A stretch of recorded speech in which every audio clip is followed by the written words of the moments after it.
읽었던 내용에는 구분을 하면 세 가지 내용이 소개됩니다. 32절에서 35절까지는 베드로가 룻다에 내려가서 8년째 중풍으로 고생하는 애니아란 성도를 고쳐주는 장면이 있고, 또 36절에서 42절까지는 욥바라는 곳에 베드로가 동일하게 이동을 해서 다비다라 하는 여제자가 죽었는데 죽은 다비다라는 이 여인을 살려내는 사건이 있고, 그리고 맨 마지막에 읽었던 43절에는 베드로가 욥바에 있었는데 시몬이라고 하는 무두쟁이라고 하는 집에서 며칠을 머물렀다라는 내용, 이렇게 오늘 한 세 가지 내용을 스피드 있게 보면서 이 세 가지의 내용 안에 공통적으로 하나님이 성경의 독자인 우리에게 전하고자 하는 메시지가 뭔지를 말씀을 통해 보도록 하십시다. 첫 번째로 보면 32절에 베드로가 사방으로 두루 다니다가 룻다에 사는 성도들에게 내려갔다 그랬습니다. 룻다라고 하는 지역은 예루살렘에서 약 한 40km 정도 떨어져 있는 곳이고, 항구 도시 가이사라라고 하는 곳으로 이동하는 여정 중에 평지에 서 있는 한 성읍을 볼 수 있는데, 자, 거기에서 베드로가 지금 교회 개척하러 가는 것이 아니고 두루 다니다가 룻다에 있는 성도들을 보러 갔다고 그랬어요. 그 말의 의미는 이미 룻다에 예수 믿는 사람들이 있었음을 기록하고 있죠. 성경은 룻다에 어떻게 예수 믿는 사람이 그곳에 있었는지에 대해서 언급하고 있지는 않습니다. 다만 우리가 짐작을 해보면 복음이 예루살렘에서 시작이 되어져서 이후에 예루살렘에 조직적이고 대대적인 환난과 핍박이 있었고, 그것 때문에 성도들이 여러 곳으로 흩어졌고, 그 과정 속에 아마 룻다 지역까지 예수 믿는 사람들이 그곳으로 이전해 가서 그곳에서 예수 믿는 사람들이 일어난 것이 아니었겠는가, 그렇게 추정을 할 수가 있습니다. 자, 그곳에 갔더니 8년째 중풍으로 고생하고 있는 애니아라고 하는 성도를 만나게 되고, 그 성도에게 베드로가 34절에 얘기합니다. 베드로가 이르되 애니아야, 예수 그리스도께서 너를 낫게 하시니 일어나 내 자리를 정돈하라 하는데 곧 일어나니 그랬습니다. 그래서 베드로가 8년 동안 중풍병으로 고생했던 성도 한 사람을 안수 기도한 것도 아니에요. 그냥 예수님이 너를 낫게 한다, 일어나니 자리 정돈해라 라고 한마디 했는데, 실제 그 베드로가 건넨 이 한마디에 그 병이 떠나가 버렸단 말이죠.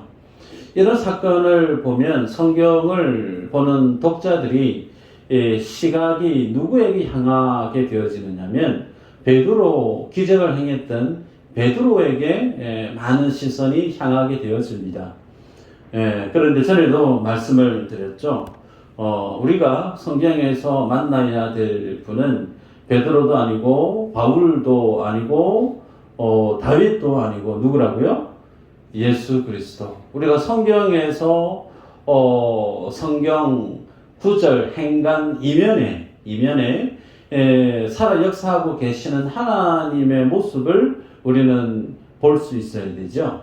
자, 그래서 오늘 본문에 베드로가 애니아를 치유하는 이 사건을 보면서 베드로의 믿음이 어떠했는가, 혹은 베드로에 의해서 고침을 받았던 애니아가 하나님 앞에 어떤 믿음의 순종을 했는가, 이런 어떤 베드로나 혹은 애니아에 대해서 그들의 믿음을 연구하려고 하는 자세로 성경을 보려고 하면 포인트가 맞지 않다라는 겁니다. 성경은 베드로가 애니아를 고쳐준 사건 이후로 35절에 어떻게 기록하고 있느냐면, 룻다와 사론에 사는 사람들이 다 그를 보고 주께로 돌아오니라 그랬습니다. 성경은 그냥 담백하게 이렇게 기술하고 있어요. 그 애니아를 고쳐주었던 사건 때문에 많은 사람들이, 이야, 베드로 사도 대단합니다. 역시 베드로 정도 되니까, 지나가니까 사람들이 막 병자가 떠나가고 일어나고 훌륭하십니다. 구름대 같은 많은 사람들이 이 베드로를 추앙하고 어떤 그런 어떤 스타성 있는 보험 강사 스타일로 베드로가 그 지역에서 이름을 떨치고 그런 내용이 전혀 없어요. 단지 베드로가 애니아를 만났고 예수 그리스도께서 네가 나으라고 말씀했고 그래서 네 자리를 들고 일어가라. 이 한마디 했는데 진짜 그렇게 되어졌고 결과로 그 지역에 있던 많은 사람들이 주께로 돌아왔다. 이것을 끝나요. 그러면서 오늘 이 사건이 우리에게 뭘 주목하게 하느냐면 기적을 베풀었던 베드로 사도를 보게 하는 것이 아니고 고침을 받았던 애니아를 보게 하는 것도 아니고 모든 성경의 독자들로 하여금 이 애니아가 치유받는 사건을 통해서 예수 그리스도 하나님을 향하여서 고개를 주목하게 한다는 거예요. 여러분 예수님이 사도행전 1장 8절에서 성령이 임하고 나면 너희가 권능을 받는다 그랬죠. 권능을 받고 나서 예루살렘 온 유대 사마리아 땅끝까지 이르러 내 증인이 된다. 그 말씀을 하시면서 제자들을 성령이 임하기 동안 이곳에 유하라 그러시면서 그들에게 하나님 예수님이 주신 사명을 모든 제자들에게 나눠줬단 말이죠. 그 사명 우리 교회가 가장 크게 보는 사명이죠. 사랑하라. 그 다음 제자 삼으라. 이 사명을 제자들에게 곱씹어 준 거예요. 자, 그런데 그렇게 말씀을 주셨던 그 예수님의 사도행전 1장 8절의 그 말씀이 오늘 본문에서 그대로 이루어져 가고 있음을 주님이 보여주고 있다는 겁니다.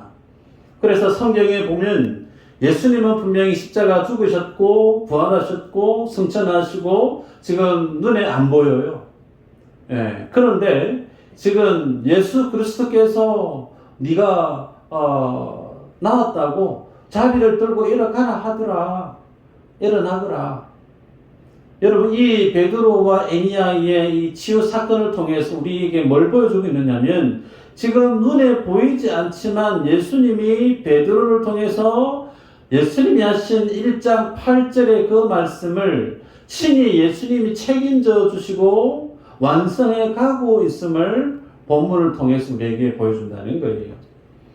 여러분 우리 예수님은 이 땅에 있는 사도들 그리고 충성된 주의 일꾼들이 얼마만큼 교회 안에서 세상에서 충성되게 잘 사는지 팔 뒷짐 딱 끼고 하늘 위에서 우두커니 가만히 내려다 보고 계시는 분이 아닙니다. 간혹 우리가 예수님을 생각하실 때 하나님 보좌 우편에서 나를 바라보고 계시는 예수 그리스도로 우리는 쉽게 상상할 수 있으나 오늘 본문은 그렇지 않아요. 베드로를 통해서 지금 사역을 하고 있는 주체자가 누구냐라는 거예요. 베드로가 걸어가서 애니아를 만나서 그에게 치유에 대한 예수님의 말씀을 전했지만 그 애니아를 지금 고치고 있는 이가 누구냐? 예수 그리스도라는 거예요. 그래서 그 지역에 많은 사람들이 예수 그리스도께로 돌아왔다. 예수님 앞에 나왔다. 이것만을 성경 저자 하나님이 지금 밝히 보여주고 있다는 사실이죠. 때문에 여러분 우리가 이 성경을 보면서 사역의 주체가 누구냐? 하나님이 일하신다는 거예요. 이 사실을 우리가 늘 기억할 필요가 있습니다. 두 번째 오늘 본문의 사건은 첫 번째 애니아를 고쳐주었던 사건을 보다 더 뛰어넘는 놀라운 기적이죠. 욥바로 베드로가 이동을 해요. 욥바라고 하는 곳은 이스라엘에게 있어서 남부 지역의 항구 도시로 가장 유명한 도시였던 곳이 욥바입니다. 자, 그곳에서 다비다라고 하는 여제자가 그만 죽었습니다. 다비다란 말은 아람어고 헬라 말로는 도르가라는 뜻이에요. 그런데 이 도르가라는 이 여인이 살아생전에 선행을 참 많이 했다라고 성경은 밝히고 있어요. 그래서 읽었던 내용을 쭉 보면 39절에 이렇게 기록합니다. 베드로가 일어나 그들과 함께 가서 이르매 그들이 데리고 다락방에 올라가니 모든 과부가 베드로 곁에 서서 울며 도로가가 그들과 함께 있을 때에 지은 속옷과 겉옷을 다 내 보이거늘 그랬습니다. 많은 과부들이 생활함에 있어서 그들의 겉옷과 속옷을 도르가가 아마 많이 만들어주고 후원을 했던 것 같다. 그렇게 해석할 수 있을 것 같아요. 자, 그래서 이 도르가가 많은 선행을 하고 예수님을 잘 믿었던 여제자로 성경을 소개하는데 이분이 그만 죽어버렸다는 거죠. 죽게 되어진 그 소식과 함께 전해 들었던 게 뭐냐면 욥바에서 가까이에 있었던 루다 지역에 베드로가 와 있음을 전해 들은 거죠. 그래서 급히 사람을 보내서 베드로를 데려온 겁니다. 그러면서 오늘 본문에 일어나서 이제 베드로가 이 도르가를 위해서 무릎 꿇고 기도하고 그를 살려내는 사건이 우리가 두 번째 보았던 사건이죠. 제가 말씀을 준비하면서 그런 상상을 해봤습니다. 통영의 미수절교회에서 목회하면서 만에 하나 암 환자가 왔고 혹은 심지어 거의 뭐 숨이 넘어가신 분이 왔는데 제가 안수기도를 막 했는데 암이 떠나가고 숨 넘어가던 사람이 갑자기 멀쩡하게 살아났다 라고 하는 기적이 일어나면 어떤 일이 일어날까? 발 넘는 말이 천리가 안 나고 아마 통영을 넘어서 고성과 거제에 많은 사람들이 미수절교회로 구경 오지 않을까. 야, 그 교회에 병자를 고쳐주는 신령한 목사가 있다면서 한 가봐야 되겠다. 얼마만큼 잘생겼는지 봐야 되겠다. 그런 마음은 오지 않겠는가 싶어요. 무슨 얘기냐면 세상은 그래요. 세상은 하나님의 기적이 일어나면 하나님을 보지 않고 누구를 보냐면 사람을 본다는 거예요. 사람을 봐요. 그 사람이 도대체 어떻게 했길래, 그 사람은 어떤 사람이길래, 그 사람의 믿음 얼마나 특별하길래 그와 같은 기적이 일어날 수 있었을까? 여기 퀘션 마크를 붙이고 그 비밀을 알고자 사람을 향해서 막 구름대처럼 몰려오죠. 이 비슷한 케이스가 사도행전 3장에 있죠. 3장 11절 12절 한번 읽어볼까요?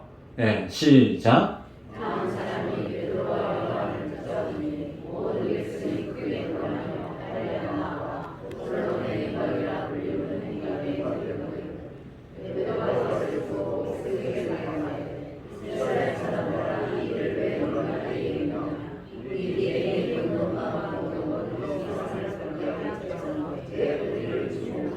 아멘. 여러분 12절 후반부에 우리 개인의 권능과 경건으로 이 사람을 걷게 한 것 같이 왜 우리를 주목하느냐. 성전 미문에 나면서부터 안전뱅이로 있던 그 사람을 고쳐주었던 사건으로 많은 사람들이 베드로와 요한을 와 대단한 사람이다. 도대체 어떤 사람이길래 저 사람을 고칠 수 있었지? 이야 대단한 능력의 소유자다. 그런 시각으로 베드로 요한을 바라보고 있을 때 베드로가 했던 말이죠. 어찌하여 우리를 주목하느냐. 우리 개인의 권능과 경건으로 이와 같은 일이 일어난 줄 생각하느냐. 아니라는 거죠. 모든 역사의 주체자가 누구냐면 베드로도 아니고 요한도 아니고 예수 그리스도가 이 기적의 이 사역의 주체자임을 베드로가 밝혔던 내용이죠. 그래서 오늘 똑같은 맥락으로 본문에 읽었던 애니야를 고치는 사건도 그 다음에 도르가 죽었던 도르가를 살려내는 사건도 그 살려내는 주체자가 누구냐면 베드로가 아니라는 거예요. 예수 그리스도가 친히 지금 눈에 보이지 않지만 하나님의 종과 함께 실제로 초대교회 역사 속에 친히 주님이 오셔서 성령으로 세세하게 역사하고 주장하고 계심을 베드로의 입을 통해서 보여주고 있는 거예요. 여러분, 그래서 우리가 이 사실을 통해서 하나님의 일을 행할 때 일꾼이 반드시 잊지 말고 알아야 될 사실이 뭐냐면 우리가 하나님의 일에 쓰임받는 일꾼으로, 목회로, 목사로 혹은 교회의 중직자로 각자의 부름의 장에서 충성하는데 잊지 말아야 될 것이 뭐냐면 그 하나님의 부르심 앞에 쓰임 받을 때 가장 중요한 핵심 가치가 뭐냐면 예수 그리스도가 드러나야 된다는 거예요. 예수 그리스도가 가장 분명하고 선명하게 드러나서 이 모든 일이 하나님이 하셨습니다라고 제3자가 세상이 인정할 수밖에 없게끔 그렇게 하나님 앞에 자기 자신을 온전히 순복하고 내려놔야 되는데 의외로 교회 안에 열심히 일을 많이 하는 사람일수록 그리고 앞에 서서 많은 일을 행하는 사람일수록 그 가운데 어떤 마음의 욕심이 일어나기 쉬우냐면 인정받고 싶어 하는 마음이에요. 내가 이 정도 열심히 했으니까 나를 좀 봐주세요. 나를 좀 인정해 주세요. 나 정도 되니까 이 정도 된 거예요. 나에게 칭찬을 좀 해주세요. 예. 참 잘했어요. 도장쾅. 이런 어떤 마음을 가지고 있는다라는 거예요. 근데 그거 아니라는 겁니다. 여러분, 이런 어떤 주님보다 내가 더 앞서기를 원하는 그런 어떤 마음이 성경에서는 그것을 죄로 하나님 바라보실 때 선하지 않은 것으로 말씀합니다. 말씀 볼까요? 에스겔서 20장 44절인데요. 이스라엘 족속아 내가 너희의 악한 길과 더러운 행위대로 하지 아니하고 내 이름을 위하여 행한 후에야 내가 여호와인 줄 너희가 알리라. 주 여호와의 말씀이니라.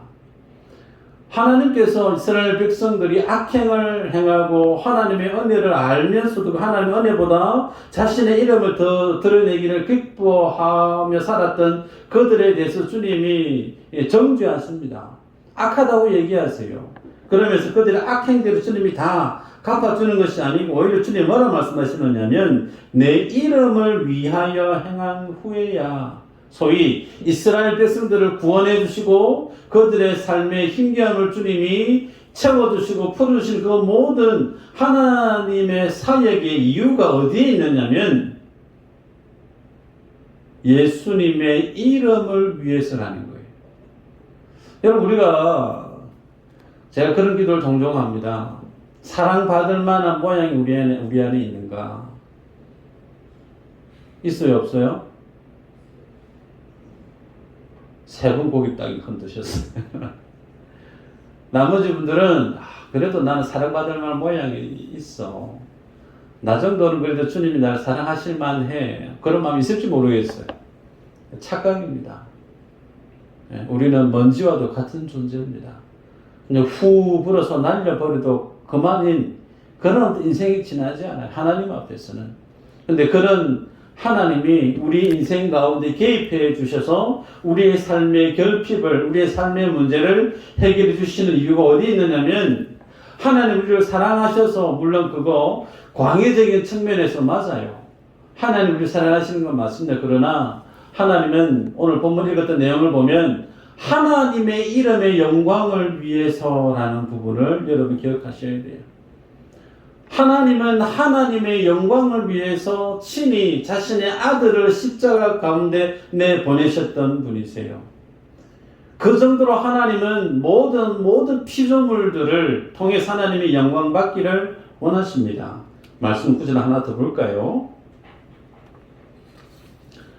이사야서 43장 10절 같이 한번 읽어보십시다. 잠이 오죠? 크게 한번 읽어볼까요? 시작.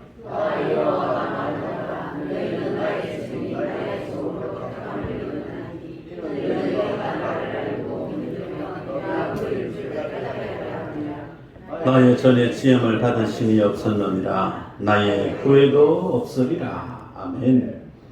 자, 말씀해 보면요. 나 여호와가 말하노라. 너희는 나의 증인, 나의 종으로 택함을 입었다. 하나님의 백성들, 이스라엘을 향하여서 이렇게 말씀을 합니다. 근데 그런 그들, 주님 앞에 택함 받은 자고 증인으로 불린 그들이 응당 알아야 될 이유가 누구냐면 하나님이 어떤 분인가 내가 알아야 돼요. 근데 그들이 하나님을 알지 못합니다. 그래서 주님 하시는 말씀이 너희가 나를 알고 믿으며 내가 그인 줄 깨닫게 하려 함이라. 하나님의 영광을 위해서 지원받은 구원함을 얻은 이스라엘 백성이 실제 알아야 될 하나님을 알지 못하는 거예요. 그러다 보니 하나님이 직접적으로 이제 하나님이 어떤 분인지 알지 못하는 그들에게 하나님을 알게끔 본인 스스로를 계시하겠다라는 거예요. 그 종국에는 그들에게서 주님이 원하시는 하나님의 영광을 받겠다라는 것이 말씀의 맥락입니다. 여러분, 그래서 어떻게 주님이 이 하나님의 택한 자녀들과 주님의 증인들, 그들로부터 하나님께 영광을 주님이 취하시는가? 그 방식은 십자가라는 거예요. 예수님의 십자가 지시고 죽으시고 부활하신 그 복음의 능력으로 지금도 하나님은 하나님이 창조하신 모든 피조물들 가운데 특별히 구원하기를 작정된 영혼 한 명 한 명을 통해서 하나님이 받기를 원하시는 그 영광을 지금도 받아가고 계신다라는 거예요. 그래서 여러분, 우리가 읽었던 내용에 보면 베드로도 주인공이 아니고 에네아도 주인공이 아니고 도르가도 주인공이 아니에요. 주인공은 예수님이세요. 그래서 읽었던 본문에 보면 35절에 다 그를 보고 주께로 돌아오니라. 42절에서도 온 요파 사람이 알고 많은 사람이 주를 믿더라. 모든 하나님의 사역의 결과가 뭐냐면 예수 그리스도로 귀결되더라는 겁니다. 여러분, 이 사실 우리에게 참 중요합니다. 사도행전은 다른 말로 성령행전이라고 그랬죠. 하나님께서 사도행전 시대 때 하나님이 행하셨던 그 모든 사역의 패턴이 오늘날 이 가운데서도 동일하게 하나님이 하나님의 나라를 친히 스스로 만들어가고 계시다라는 거예요. 그래서 예수 믿는 사람, 예수 믿는 가정, 성도들이 모이는 교회, 뭘 가장 많이 확연하게 분명하게 보여줘야 되느냐면 예수 그리스도를 보여줘야 돼요. 토요일날 전도를 갔어요. 지난주에. 지난주가 아니구나. 이번 주였군요. 그죠? 어제구나. 어느 남자분이 얘기를 해요. 어느 권사님의 남편이신데 미수교회겠죠? 미수교회 사람 많이 모인다면서요. 많이 모이는지 잘 모르겠지만 많이 모인다면서요. 재미가 좀 많이 있는다면서요. 들리는 말이 그렇게 저한테 들렸어요. 여러분, 세상 사람들의 관심은 여기에 있습니다. 사람이 얼마나 많이 모이는가? 그 교회 재정이 얼마만큼 많이 세이브되고 있는가? 혹은 교회에 유명한 지역 유지들이 어느 정도 출석하고 있는가? 혹은 교회 사역들, 선교사, 후원들 이런 어떤 사역적인 부분이 어느 정도 되는가? 이런 외적인 것들에 대해서 많이 관심을 가져요. 그럴 수 있습니다. 그죠? 우리도 다른 교회에 대해서 관심 가질 때 그런 궁금증이 있어요. 자, 그건 교회 밖에 사람들이 가질 수 있는 궁금증이고, 우리 교회가 집중해서 밝히 드러내 보여야 될 것은 우리 교회 성도가 몇 명 모이는데요가 자랑이 아니죠. 그거 자랑 아니에요. 네. 재정이 어느 정도 우리 지금 어느 정도 나옵니다. 노예의 상회비가 어느 정도 랭킹 몇 위 정도 됩니다. 어느 교회는 그걸 또 자랑스럽게 얘기합니다. 목사님들. 어느 노예에서 우리 교회가 랭킹 몇 위입니다. 작년에 비해서 원래 노예 상회비가 이 정도 됩니다. 그걸 아주 자랑스럽게 프라이드 있게 얘기를 해요. 그거 아니라는 거예요. 예수 그리스도를 잘 보여주고 있는가? 여기에 모든 것이 다 달려 있어요. 정리하면, 내가 예수님을 믿으면서 내가 생활하는 삶의 방식에서, 태도에서, 주고받는 언행 속에서 나는 예수 그리스도를 드러내 보이고 살아가고 있는가? 여러분, 이거 안 하면서 다른 거 많이 하면 별 의미 없는 거예요. 구역 예배 안에서 서로가 모여서 살갑게 연락 주고받고 맛있는 거 드시러 가고 서로 위해서 손 붙잡고 기도하고 뜨끈뜨끈한 사랑이 느껴지고 물론 다 좋은데, 그 모습 속에 예수 그리스도의 모습이 확연하게 드러날 수 있어야 된다는 거예요. 우리 교회가 가장 자랑스럽게 드러내 보여야 될 최고의 가치는 교회 본거가 한 대고 두 대고 세 대고 네 대고 뭐 교회 위 3층 4층을 올리고 그거 아니고요. 예수 그리스도, 저 교회 가면 예수님이 진짜 있는 것 같더라. 그 예수님의 따뜻함을, 푸근함을 우리가 많은 사람들에게 보여줄 수 있는 교회가 되어져야 된다는 겁니다. 마지막으로 말씀을 보면요. 43절에 베드로가 요바에서 무두쟁이 시몬의 집에 유숙했다 그랬어요. 무두쟁이라고 하는 이 말의 의미는 동물을 죽여서 죽인 동물을 어떻게 작업을 해서 그 가죽을 손질을 해서 무두쟁이의 손길을 통해서 뭔가 가죽 제품을 만들어내는 사람. 그런데 유대인들은 이 무두쟁이를 아주 좋아하지 않았습니다. 죽은 동물은 부정하다, 소위 정결규례법에 의해서 죽은 시체를 만지는 것은 율법에서 금하고 있기 때문에 당연히 죽은 동물을 만지는 무두쟁이는 정말 싫어했습니다. 적대시할 정도로. 심지어 유대인들 중에 여인이 결혼을 하고 난 이후에 이혼을 할 수 있는 권리는 남자에게만 있었죠. 그런데 유독 여인도 이혼을 청구할 수 있는 권리가 뭐였느냐면 알고 보니까 남자가 무두쟁이라는 거예요. 우리나라 말로 얘기하면 소위 백정이었다는 거예요. 그래서 남편이 백정이었기 때문에 나 결혼 안 할 겁니다, 이혼할 겁니다 그러면 그 소송을 들어줬다는 겁니다. 그 정도로 유대 사회 안에서 사마리아인보다 더 천대시 받고 사람 취급 받지 못했던 사람이 무두쟁이였다는 거예요. 우리나라 말로 백정이었다는 겁니다. 그런데 베드로가 지금 그 무두쟁이 집에 며칠을 유했다라는 거예요. 질문입니다. 베드로가 왜 무두쟁이 집에 가서 며칠을 기거했을까요?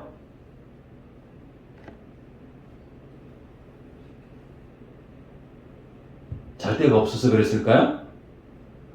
무두쟁이, 아니 요바에 누구를 살렸죠? 좀 전에 도르가를 살렸잖아요. 많은 사람들이 살아난 도르가 때문에 항상 예수를 믿었다고 그랬어요. 이야, 베드로 한번 봤으면 좋겠다. 베드로 사도님 오늘 내가 모실게요. 우리 집으로 가십시다. 풀코스로 그냥 제가 다 모실게요. 그런 사람들이 얼마나 많았겠어요. 심지어 죽다 살아난 입장에서는 다른 집에 난 더 이상 못 보냅니다. 우리 집에 반드시 오셔야 됩니다. 그런 마음이 왜 없었겠어요. 그런데 그 모든 혜택을 누릴 수 있는 기회를 다 마다하고 유대인들, 베드로도 유대인인데 유대인이 정말 경멸하는 이 무두쟁이 집에 하루도 아니고 며칠을 유했다는 거예요. 그 며칠을 유했다라는 것은 무두쟁이가 썼던 세숫대와 같이 세숫대 쓰는 거죠. 무두쟁이가 세수가 난 다음에 얼굴 닦았던 수건 같이 쓰는 거예요. 무두쟁이가 밥 먹으려면 베드로 사도님 밥 먹읍시다. 같이 얼굴 마주보고 밥 먹는 거예요. 유대인은 그걸 못 견딥니다. 그런데 그런 어떤 가정의 스토리가 있는 집에 가서 유했다라는 거예요. 이유가 뭘까요? 이유는 복음을 가로막고 있는 장벽, 그것을 철저하게 깨부수려고 그러고 있는 거예요. 여러분, 우리가 앞서 보았는데요, 애니아를 고칠 때 베드로가 한 말이 있습니다. 34절에 예수 그리스도께서 너를 낫게 하시니 일어나라, 내 자리를 정돈하라. 이 던졌던 이 말 안에는 이미 베드로가 예수님께로부터 애니아를 고치려고 하는 그 음성을 이미 들어서 알고 있음을 우리가 느낄 수가 있어요. 그 말의 의미는 지금 베드로는 철저하게 성령의 인도하심 가운데 성령과 함께 동행하고 있다라는 거예요. 따라서 지금 베드로는 본인의 의사와는 상관없이 성령께서 무두쟁이 집에 가서 네 며칠 거해라, 유해라. 하나님의 영성 앞에 어쩔 수 없이 그냥 순종하고 있는 베드로의 모습을 상상할 수 있다는 겁니다. 그리고 나서 9장이 끝나고 10장에 가면 누가 등장하느냐면 이방인 고넬료가 베드로를 만나서 이방인에게 복음이 전개되어지고 그러면서 이야, 이방인에게도 성령이 부음받아지는 거구나. 그러면서 이방인 고넬료에게 복음을 전하기 위해서 주님이 부정하다라고 하는 보따리에 부정한 동물을 통해서 환상을 보여주지 않습니까? 뭘 얘기하고 싶어 하느냐면 복음을 복음되게 만드는 일에 있어서 장애물들이 있다는 거예요. 그것은 율법의 의식이었고 그 다음에 정결 규례법이었고 유대인의 문화였고 그것들을 지금 성령께서 베드로에게 하나씩 해체 작업을 하고 있다는 겁니다. 여러분, 무두쟁이는 천대시했어요. 무두쟁이는 호주 살아가지 않은 인간, 상족에서는 안 되는 인간, 그렇게 천대시하면서 무두쟁이가 만들어 놓은 가죽 제품은 비싼 돈을 주고 그 가죽 제품을 서로 사기 바빴습니다. 여러분, 이게 말이 되나요? 무두쟁이가 죽은 동물을 만져서 부정한 사람으로 그렇게 무시를 당했다라고 하면 그 사람의 손에 의해서 만들어진 그 모든 가죽 제품들도 어떠해야 됩니까? 부정한 거예요. 가치 없음으로 치부하고 관심을 갖지 않아야 되는 게 맞는데 실제는 안 그랬다는 겁니다. 사람은 싫어하고 정죄하고 사람 대접도 해주지 않으면서 그 사람의 손길로 만들어져 있는 가죽 제품은 최고다 그러면서 비싼 돈을 주고 살려고 했던 소위 당대의 많은 사람들 속에 이율 배반적인 모습들, 이중적인 모습들, 그것을 지금 베드로를 통해서 지금 폭로하고 있는 거예요. 그걸 통해서 동일하게 우리에게 뭘 보게 하느냐면 예수님을 믿으면서 내가 진리를 안다고 하면서 그 주님의 진리에 부합된 삶을 살지 않고 있는 내 안에 이중적이고 이율 배반적인 신앙의 행태가 무엇인지를 깨닫게 해주고 있다는 사실입니다. 말씀 한 구절 볼까요? 마태복음 5장 22절 한번 읽어보십시다. 시작.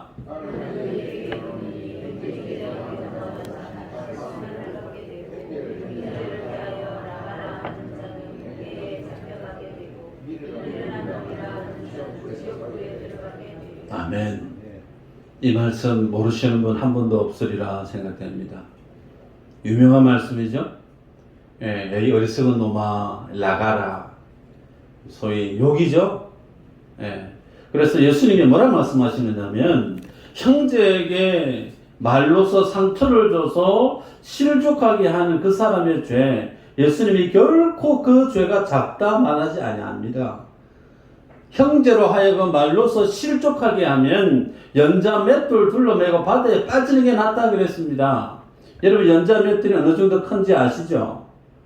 콩가는 요만한 맷돌 아니에요. 그죠? 말, 소, 멍에 씌워가지고 소가 돌면서 곡식을 빻는 게 연자 맷돌이에요. 사람이 못 듭니다, 무거워서.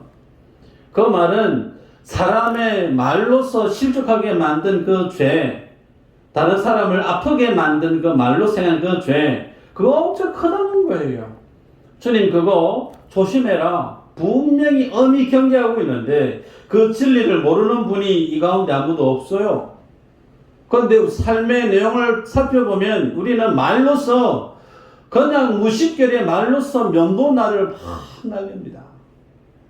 상대방의 가슴에 마음에 그것이 어떻게 꽂힐지 전혀 예상도 안 하고 그냥 무작위로 날려요.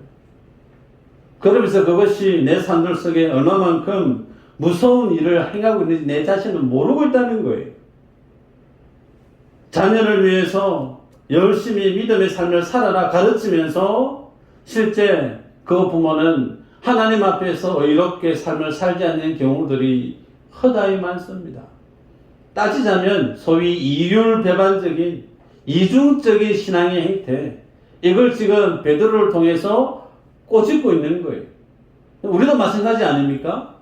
내가 예수님을 믿으면서 신앙의 연수가 적지 아니한데 내가 예수님의 진리의 말씀대로 살아야 되는데 아직도 여전히 내 삶에는 하나님의 말씀이 뿌리 내려지지 않는 영역들이 무수히 많지 않습니까?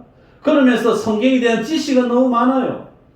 이리 해야 된다, 저리 해야 된다, 이것은 그거다라고 힘줘 말할 수는 있는데 내 삶의 모습은 그 말씀과 정말 동떨어져 있는 모습들이 너무나 많다는 거예요.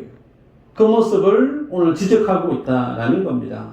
때문에 오늘 말씀을 보면서 마지막에 여러분 우리들도 하나님의 말씀 앞에서 하나님의 진리로 내 안에 극복되어져야 되고 제거되어져야 될 이중적이고 이원론적인 잘못된 신앙의 모습들이 있으면 그것 스스로 점검하시고 정리하는 작업이 필요합니다. 그 중에 가장 기본적으로 말 때문에 사람이 살고 죽어요. 예수님이 이 말에 대해서 사람을 실족하게 만드는 것에 대해서 어느 정도로 강하게 말씀했는지 좀 우리가 읽어보았죠. 말 100번, 1000번 강조해도 작지 않습니다. 그래서 오늘 우리도 하나님의 진리의 말씀이 우리의 모든 삶의 전 영역에서 철저하게 우리를 다스림으로 우리 안에 내가 드러나는 것이 아니고 예수 그리스도만 오롯이 드러내 보이는 마치 이 시대에 주님께 쓰임받는 베드로와 같은 이들이 바로 여러분들이 되시기를 주의 이름으로 축복합니다. 아멘. 기도합니다.